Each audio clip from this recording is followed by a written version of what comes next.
Hello student, जैसे कि आपको पता है अभी हम डिस्कस कर रहे थे chapter 3 linear equation in two variables, जिसमें हमने 3.1 एक्सरसाइज को क्वेश्चन नंबर 4 तक कंप्लीट कर लिया था, जिसमें हमने सारे कंडीशन वाले क्वेश्चन कंप्लीट कर लिए थे। आज हमें क्वेश्चन करने हैं, लैंग्वेज वाले क्वेश्चनों को सॉल्व करना है।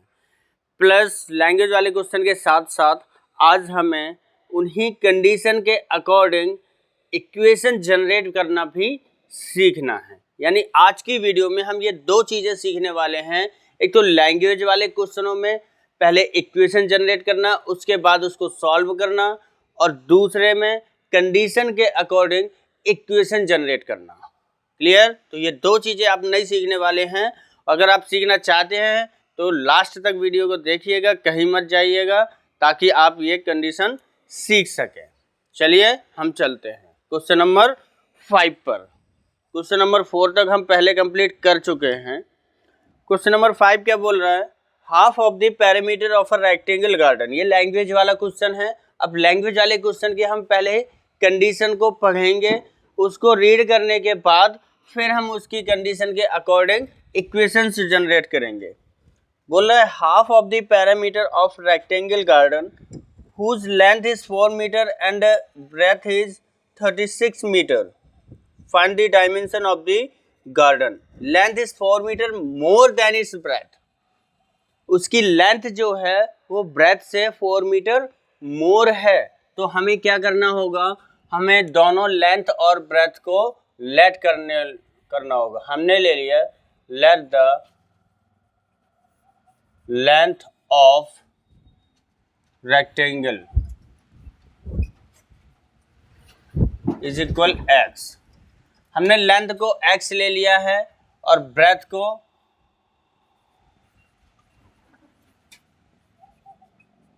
वाई ले लिया है। अलग अलग क्यों लिया है? क्योंकि ये 2 वेरिएबल्स में है पूरा चैप्टर, इसीलिए हमने दोनों कंडीशनों को अलग अलग ले लिया है। अब उसने फर्स्ट कंडीशन में क्या बोला है? फर्स्ट कंडीशन में बोल रहा है length is 4 meter more than its breadth. यानी लैंग्वेज को समझो, अगर हम x और y को इक्वल कर दें तो अब कंडीशन के अकॉर्डिंग ये इक्वल कैसे होंगे? उसने बोला लेंथ क्या है? ब्रेथ से, लेंथ ब्रेथ से 4 मीटर मोर है। यानी जब ये मोर है तो ये इक्वल नहीं हो सकते। यानी हम अगर ब्रेथ को भी 4 मीटर मोर कर दें, अब ये इक्वल हो सकते हैं, क्योंकि अब ये दोनों कंडीशन सेम हो गई है। अब हम यहाँ से y को ले लेंगे, यहाँ पे x minus Y is equal 4 हो जाएगा। ये हमारी फर्स्ट कंडीशन जनरेट हो गई। आई होप आपको अच्छे से समझ आया होगा। नेक्स्ट कंडीशन है, बोला हाफ ऑफ द पैरामीटर। अब आपको एक फॉर्मूला पता होना चाहिए, parameter of rectangle. Parameter of rectangle is equal होता है 2 मल्टीपल एल प्लस बी। कितना होता है? 2 मल्टीपल एल प्लस बी, यानी कि 2 मल्टीप्लाई लेंथ प्लस ब्रेथ। ये हमारा फॉर्मूला होता है किसका? पैरामीटर ऑफ रेक्टेंगल का। पैरामीटर आप जानते हो हम किसको बोलते हैं? राउंडेड या चारों साइड से जितनी भी लेंथ होती है, सारी लेंथ के सम को हम बोलते हैं पैरामीटर। क्लियर? तो उसने बोला है हाफ ऑफ द पैरामीटर, यानी आपका पैरामीटर क्या होता है? 2l plus B. 2l plus B, यहाँ पे हम लिख देंगे second condition. 2l plus B यानी इसका हाफ इज इक्वल कितना गिवन है? 36। अब 2 से 2 तो कट हो जाएगा। l हमारे पास कितना है? x है। b हमारे पास कितना है? y है, इज इक्वल 36। ये हमारी जनरेट हो जाएगी इक्वेशन सेकेंड। क्लियर? अब अभी ये एक्सरसाइज 3.1 में है, जिसमें हमने अभी तक सिर्फ ग्राफिकली मेथड ही यूज़ किया है। तो आप इसको ग्राफिकली मेथड से भी सॉल्व कर सकते हो, बट क्वेश्चन ने स्पेशली कुछ नहीं बोला है कि आपको किस मेथड से सॉल्व करना है। तो आप इसको किसी भी मेथड से सॉल्व कर सकते हो। आपको पता है कि substitution method, elimination method, cross multiplication method होता है, बट क्रॉस मल्टीप्लिकेशन मेथड जो है वो आपका रिमूव हो चुका है। तो आप सब्स्टिट्यूशन और एलिमिनेशन किसी से भी कर सकते हो। एलिमिनेशन आपको पता है, आप क्लास 8 में भी उसको किए हो, तो आपको एलिमिनेशन अभी भी पता होगा, तो हम उसी के अकॉर्डिंग अभी कर देते हैं। अब यहाँ पे हम लिखेंगे from equation first and second. यहाँ पे है x minus Y is equal 4, second condition है x plus Y is equal 36। आपको पता है कि इन दोनों में से हमें किसी एक को रिमूव करना होता है। y इसमें आपको एक प्लस एक माइनस दिख रहा है, तो हम y को कट कर सकते हैं। जब ऐसी कंडीशन आती है कि ऑलरेडी कट होते हैं, तो हम यहाँ पे लिखते हैं बाई एडिंग। अगर ये सेम साइन के होते तो हम यहाँ पे लिखते बाई सब्ट्रैक्टिंग और इनके सारे साइन चेंज कर देते। एडिंग में हमें साइन चेंज नहीं करने होते हैं, तो यहाँ पे ये y से y कट होने वाला है और x कितने हो जाएंगे 2x, 36 और 4 हो जाएगा 40, ये 2 जाएगा डिवाइड में, तो हमारे पास x निकल करके कितना आ जाएगा 20। अब इस x की वैल्यू आप किसी भी कंडीशन में पुट कर सकते हो, या तो आप फर्स्ट में पुट कर दो या सेकंड में। हम लिखेंगे we put x is equal 20 in equation first equation है हमारी x minus Y is equal 4, x की जगह हम रख देंगे 20 माइनस वाई इज इक्वल 4। अब ये 20 उस साइड जाएगा तो minus Y is equal 4 minus 20। अब ये 4 प्लस का है 20 माइनस का है, यानी कि यहाँ पे बचेगा माइनस का 16, तो ये माइनस से माइनस कैंसिल हो जाएगा, y की वैल्यू कितनी हो जाएगी 16, यानी कि हमारी जो है वो लेंथ कितनी आ जाएगी 20 मीटर और जो ब्रेथ है वो कितनी आ जाएगी 16 मीटर। इस तरीके से हम लेंथ और ब्रेथ उस रेक्टेंगल की फाइंड कर सकते हैं। पहले हमने क्या किया है, लैंग्वेज के अकॉर्डिंग उसकी कंडीशन के अकॉर्डिंग दो जो इक्वेशंस है वो हमने दोनों इक्वेशन जनरेट कर ली है और फिर उन दोनों इक्वेशन को सॉल्व कर दिया है, तो हमारे पास आंसर आ चुका है। अगर आप इन दोनों इक्वेशन को ग्राफिकली भी सॉल्व करोगे तो आपके ये जिस पॉइंट पर इंटरसेक्ट होंगे दोनों लाइनें, वही आपके इसके सॉल्यूशन होंगे। हम ऐसे क्वेश्चन पीछे इसी एक्सरसाइज के में कर चुके हैं। अगर आपने वो पार्ट अभी तक नहीं देखे हैं तो प्लेलिस्ट में जाकर के आप देख सकते हैं। क्लियर? अब हम चलते हैं नेक्स्ट क्वेश्चन पे।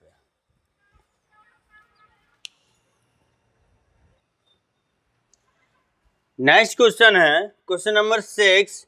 बोल रहा है given the linear equation 2x plus 3y minus 8 is equal 0 और right another linear equation in 2 variables such that the geometric representation of the pair is so formed is intersecting lines, parallel lines and coincident line. अब geometric representation के according मैंने आपको कुछ condition बताई थी कि जब आपका a1 upon a2 equal not होगा b1 अपॉन b2 के, तब आपकी लाइनें होंगी इंटरसेक्टिंग। और जब मैंने बताया था a1 अपॉन a2 इक्वल होगा b1 अपॉन b2 इक्वल होगा c1 अपॉन c2, तब आपकी लाइनें होंगी कोइंसिडेंट। और अगर a1 अपॉन a2 इक्वल होगा b1 upon b2 equal not होगा c1 अपॉन c2, तब आपकी लाइनें होंगी पैरेलल। अब इन्हीं कंडीशन के अकॉर्डिंग आपको खुद से सोच करके दिमाग लगा करके इन कंडीशन के अकॉर्डिंग एक और इक्वेशन आपको जनरेट करके देनी है। यानी कि क्वेश्चन ने यही बोला है कि एक इक्वेशन तो उसने दे दी, अब ऐसी दूसरी इक्वेशन आप बताओ जो इंटरसेक्टिंग लाइन शो करता हो, फिर अगले में जो पैरेलल लाइन शो करता हो। एक इक्वेशन ये हो जाएगी और दूसरी आप बताइए, तीसरी में एक इक्वेशन ये हो जाएगी और दूसरी आप बताइए जो कोइंसिडेंट लाइन शो करता हो। क्लियर? तो अब इनकी जो कंडीशंस हैं और जो इक्वेशंस हैं, हम इसमें इनफाइनाइट इक्वेशन जनरेट कर सकते हैं। बहुत सारी इक्वेशन बन सकती हैं, आप कोई सी भी इक्वेशन इनमें से रख लीजिए, बट इसमें कंडीशन सेटिस्फाई करिए। अब जैसे a1 अपॉन वो इंटरसेक्टिंग लाइंस है, इसकी कंडीशन क्या होती है कि a1 अपॉन a2 इक्वल नहीं होना चाहिए b1 अपॉन b2 के। तो आपको कोई भी ऐसी वैल्यू लेनी, ये हो गया a1 अपॉन a2 नहीं होना चाहिए, जैसे ये 2 है, ये x है।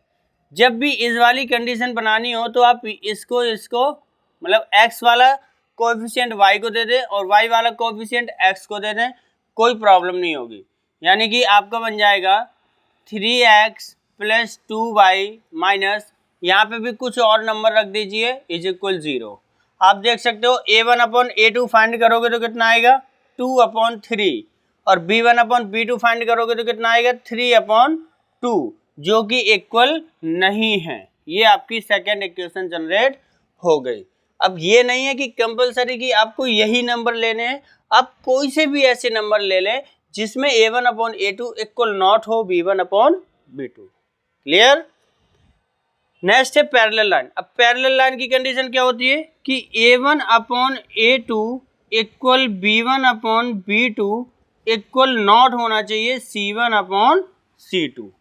जब भी आपको इक्वल प्रूफ करना हो तो आप उसी की टेबल ले लीजिएगा, सबसे आसान रहता है। बट सेम मल्टीपल में आप क्या करोगे, जैसे 2 है, हम ले ले 3 टाइम्स, आप 2 टाइम्स 3 टाइम्स 4 टाइम्स 5 टाइम्स कितने टाइम्स भी ले सकते हो। हमने ले लिया 2 3 जा, जैसे 2 3 जा 6, तो ये हो गया 6x प्लस। अब इसको 2 टाइम्स लिया है तो इसको भी हमें 2 टाइम्स लेना पड़ेगा क्योंकि ये दोनों वैल्यू इक्वल है। तो ये हो जाएगा 3 3 जा 9, यानी कि 9y। अब c1/c2 को इक्वल नहीं करना है तो यहाँ 8 है, आप यहाँ कुछ भी दे दो, -5 दे दो, +5 दे दो, कुछ भी दे सकते हो, एनीथिंग, और ये भी आपकी इक्वेशन जनरेट हो गई। आप देख सकते हो, आप a1/a2 फाइंड करोगे तो 2/6 यानी कि 1/3 बचेगा, b1/b2 फाइंड करोगे तो 3/9 यानी इसमें भी 1/3 बचेगा, बट c1/c2 इक्वल नहीं होगा। तो ये आपका पैरेलल के अकॉर्डिंग कंडीशन जनरेट हो गई हैं और आपकी इक्वेशन भी जनरेट हो गई। क्लियर। थर्ड एंड लास्ट है कोइंसिडेंट लाइन। कोइंसिडेंट में क्या होता है, तीनों चीजें इक्वल होती, a1/a2 equal b1/b2 equal c1/c2। जब तीनों चीजें इक्वल करनी हो तो तीनों का ही मल्टीपल ले लीजिएगा, सेम बिल्कुल, और साइन भी सेम ही रखिएगा। जैसे अब हम ले लेते हैं 4, 2 4 जा 8x प्लस 3 4 जा 12y। अब c1/c2 को भी इक्वल करना है तो 8 4 जा 32 माइनस का 32 इज इक्वल 0। इसमें आप देख सकते हो आपके a1/a2 equal b1/b2 equal c1/c2 सारे ही सेम आने वाले हैं। तो इस तरीके से आपकी ये कोइंसिडेंट लाइन बन जाएंगी जिससे आपकी ये कंडीशन जनरेट हो जाएगी। क्लियर। आई होप आपको ये अच्छे से समझ आया होगा। इसमें ये बस ये कंपलसरी नहीं है कि जो इक्वेशन मैंने जनरेट करी है वही इक्वेशन आप भी जनरेट करें। आप अपने मन से अपने दिमाग से कोई सी भी कंडीशन जनरेट कर सकते हैं, बट इक्वेशन जनरेट कर सकते हैं, बट कंडीशन ये सेटिस्फाई होना कंपलसरी है। अगर ये सेटिस्फाई नहीं होंगी तो आपका जो इक्वेशन होगा वो रॉन्ग होगा। अब चलते हैं हम इस एक्सरसाइज के लास्ट क्वेश्चन, चलते हैं इस एक्सरसाइज के लास्ट क्वेश्चन नंबर 7 पे, जिसमें बोल रहा है कि draw the graph of the equations x - y + 1 is equal 0 and 3x + 2y - 12 is equal 0। तो determine the coordinates of the vertices of the triangles formed by these lines and x-axis and set the triangular region। उसने बोला है आपको इसमें graph draw करना है। Graph draw करने के साथ साथ क्या होगा कि जैसे आपका इस तरीके से ग्राफ होगा, एक्स एक्सिस के साथ आपकी 2 लाइनें बनेंगी, तो जो भी 2 लाइनें जाएंगी वो एक्स एक्सिस के साथ में, जैसे एक लाइन ऐसे गई एक लाइन ऐसे गई, ये हो गया आपका एक्स एक्सिस। तो इस तरीके से जो ट्राइंगल हमारा जनरेट होगा, इस ट्राइंगल को हमें सेटेड करना होगा और इसके कोऑर्डिनेट्स भी बताने होंगे। क्लियर। तो सबसे पहले हम क्या करते हैं कि इन इक्वेशन से हम कोऑर्डिनेट्स निकालते हैं ताकि हम इन इक्वेशन के जो सॉल्यूशन होंगे उनको ग्राफ पे ड्रॉ कर सकें। यानी सबसे पहले हम ग्राफ ड्रॉ करेंगे। तो यहाँ पे हम लिखेंगे फ्रॉम इक्वेशन फर्स्ट इक्वेशन क्या है, x - y + 1 इज इक्वल 0। तो यहाँ पे हम ये 1 वहाँ भेज देंगे, तो x - 1 इज इक्वल हो जाएगा -1। अब हम इसमें कुछ भी एक वैल्यू अपनी तरफ से पुट करेंगे। जैसे हमने ले लिया व्हेन y इज इक्वल 0 ले लिया तो x माइनस 0 इज इक्वल -1 यानी x की वैल्यू आ गई -1। अब हमने व्हेन y इज इक्वल 1 ले लिया तो x -1 इज इक्वल -1, ये -1 उस साइड जाएगा तो +1 हो जाएगा, यानी कि x की वैल्यू क्या हो जाएगी 0 हो जाएगी। तो हमारे इसके कोऑर्डिनेट्स निकल करके कितने आ जाएंगे, x और y के, x की वैल्यू जब -1 थी, जब y की वैल्यू 0 थी। अब x की वैल्यू 0 है और y की वैल्यू +1 है, हमने क्या लिया था +1।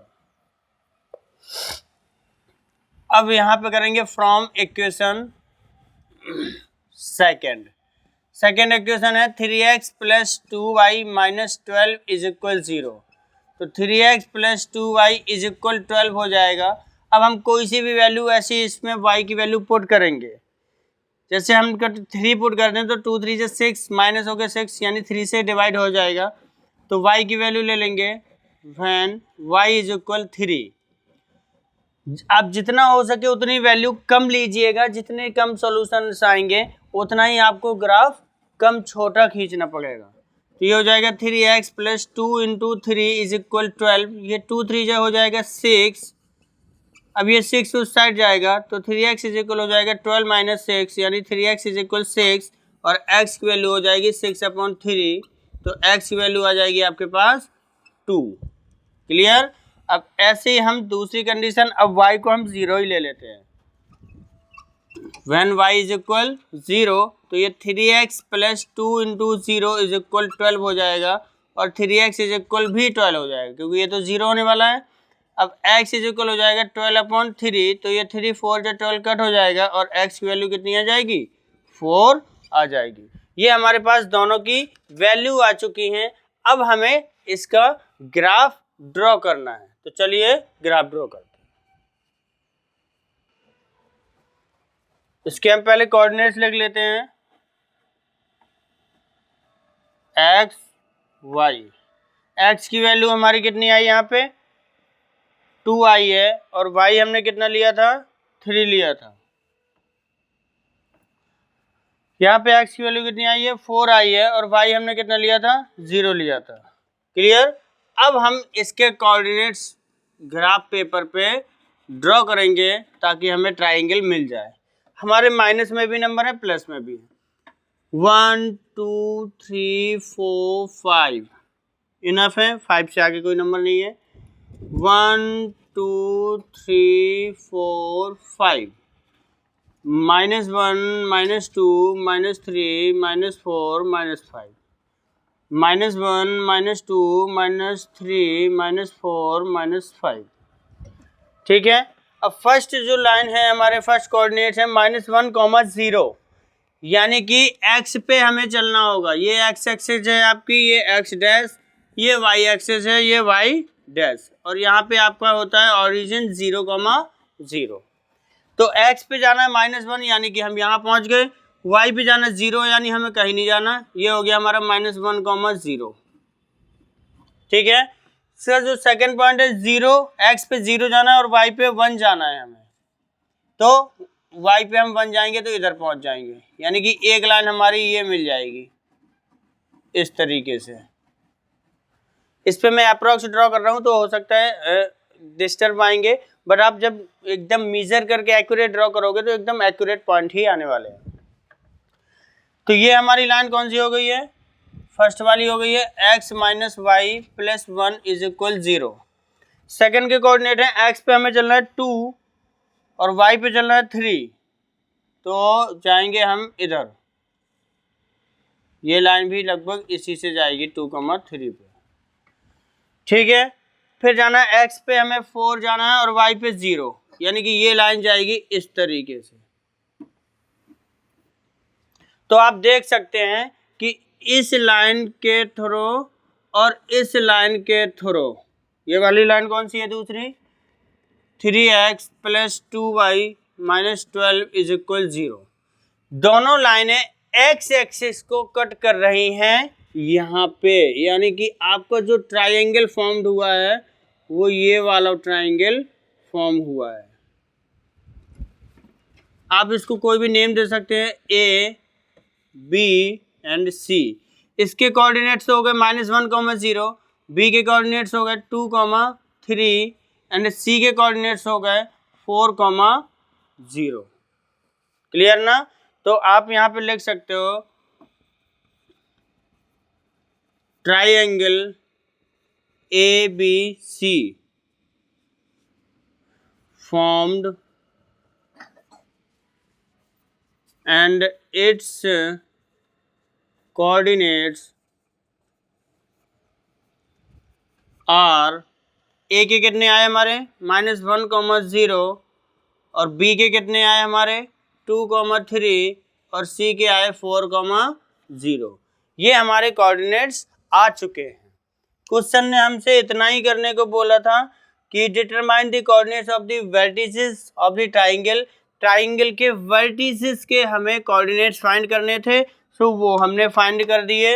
एंड उसके बाद form by these lines x axis और सेट द ट्राइंगुलर रीजन, और ट्राइंगुलर रीजन को सेट करना था, सो हमने वो ट्राइंगुलर रीजन भी सेट कर दिया है। क्लियर? आई होप आप अच्छे से समझ चुके होंगे। हमें सिर्फ बाकी पहले के जैसा ही सोल्यूशन करना था, सिर्फ यहाँ पे इसके कोऑर्डिनेट्स और एस्टर फाइंड करने थे। क्लियर ना? तो यहाँ पे हमारी एक्सरसाइज 3.1 जो न्यू NCERT मैथ की बुक है CBSE बोर्ड की, उसका 3.1 एक्सरसाइज होता है फिनिश। क्लियर? अब हमें आगे बढ़ना होगा और अब हम चलेंगे एक्सरसाइज 3.2 पर नेक्स्ट डे, अगले दिन, और उस पर हम अब कंडीशन तो हमारी फिनिश हो चुकी हैं।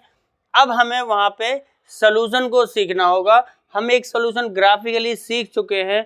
अब नेक्स्ट हमारा जो आएगा वो सब्स्टिट्यूशन मेथड आएगा। तो अब हमें जो नेक्स्ट सॉल्यूशन का मेथड सीखना है वो है सब्स्टिट्यूशन मेथड। ठीक है? आज की वीडियो कैसी लगी है? अगर अच्छी लगी हो तो लाइक कीजिएगा, और आपने आज की वीडियो में क्या सीखा है और क्या इम्प्रूवमेंट होने की ज़रूरत है वो आप कमेंट बॉक्स में बता सकते हैं। बाकी अगर आपने अभी तक चैनल को सब्सक्राइब नहीं किया है तो प्लीज़ चैनल को सब्सक्राइब कीजिए और अपने दोस्तों को भी भेजिए। क्लियर? बाकी पढ़ते रहिए। आज हो गई है 15 जून सॉरी। आपके पास सिर्फ 15 दिन ही बचे हुए हैं, तो थोड़ा सा रिवीजन स्टार्ट कर दीजिए, क्योंकि 1 जुलाई से आपके स्कूल भी स्टार्ट होने वाले हैं। ठीक है? तो मिलते हैं कल नेक्स्ट वीडियो में। Thank you.